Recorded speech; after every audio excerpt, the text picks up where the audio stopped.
Hello everyone and welcome to Unacademy. Today we are going to start with the first lesson of the course, a very simple yet an important topic, tenses. Under tenses we'll be dealing with the three types, present tense, past tense and future tense. Now, what are tenses? A tense is a form taken by a verb to show time of an action. It is a grammatical tense, a temporal linguistic quality expressing the time at, during, or over which an action denoted by a verb occurs. Now the concept of tense acts in two ways. The first one is auxiliary tense. It can be shown by adding verbs to the words. For example, was going or is running. The second one is morphological tense. It can be used by changing the spelling of the verb. For example, was and went. Now we come on to the first type, present tense. It is used to denote what you are currently doing. The first subtype is present indefinite. Now present indefinite tense is used to describe permanent truths and habitual or customary activities. It is also used to express general truths such as scientific facts. For example, the moon shines during the night, or rectangles have four sides, or your daughter speaks very well. The second subtype is present continuous. It talks about the action which is going on at the time of speaking. Now friends, please remember the rule used for present continuous tense is to use is or am plus the root of the verb and ing. For example, the students are writing an essay. Here we have used are plus the root of the verb write and ing. Third subtype is present perfect. Under present perfect, the rule used is has or have. It is used to indicate completed activities in the immediate past, or it is used for an action whose time is not definite. For example, I have taken all the biscuits, or he has just eaten breakfast, or Pinky has gone to Canada. The next subtype is present perfect continuous. Here the rule is to use has been plus participle. Now present perfect continuous tense is used to show something that started in the past and is still continuing till now. Here, for example, she has been sleeping since morning. Next we move on to past tense. Past tense is used to denote what you did some time back. The first type is of past indefinite. Past indefinite tense is used for an action which is completed in the past or for an action in the past which might be some regular habit or event.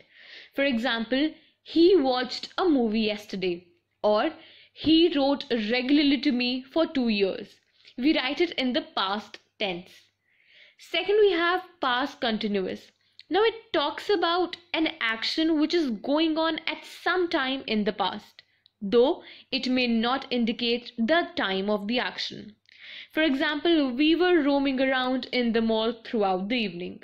Now friends, please note the rule used for past continuous tense is to use was or were plus the root of the verb and ing, as used in the example were roaming. The third subtype here is past perfect. The rule here is had plus past participle. Now past perfect tense is used to describe a situation of two actions which might be happening in the past, in which one action happened earlier than the another. For example, when I reached the station, the train had already left, or I had taken all the biscuits. The next subtype here is of past perfect continuous. As in past perfect, we had the rule to use had plus past participle. Here the rule is to use had been plus participle.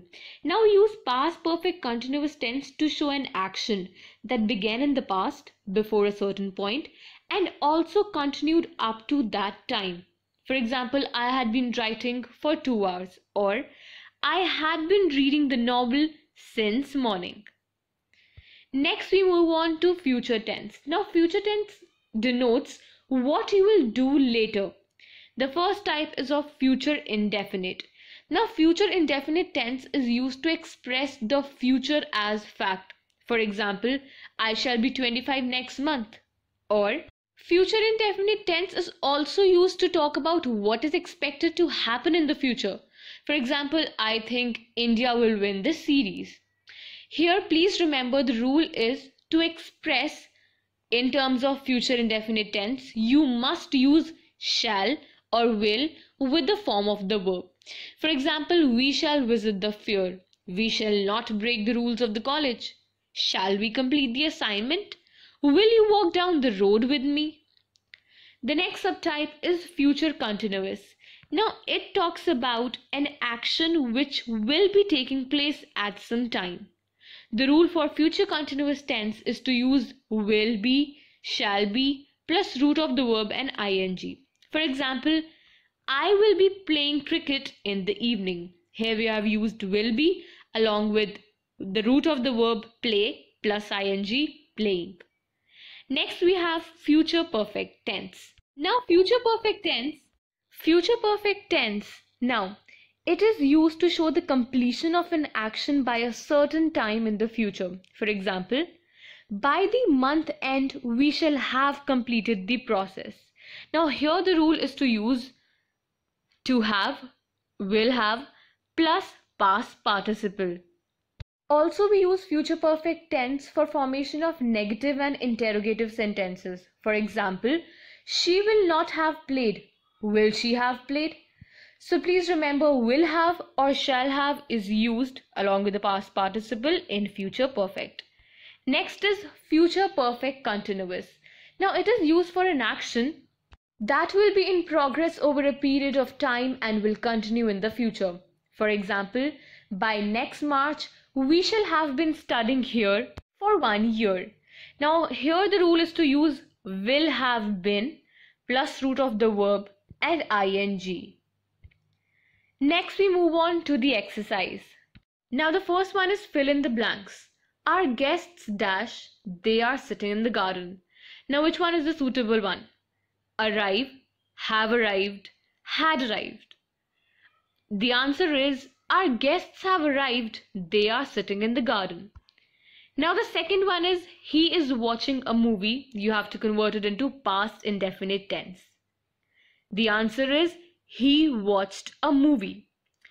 The third one is Radhika has gone to Canada, converted into past perfect tense. Now here the rule, please remember, for past perfect was to use had along with past participle. So the answer for this is Radhika had gone to Canada. Thank you so much. You have completed the first lesson.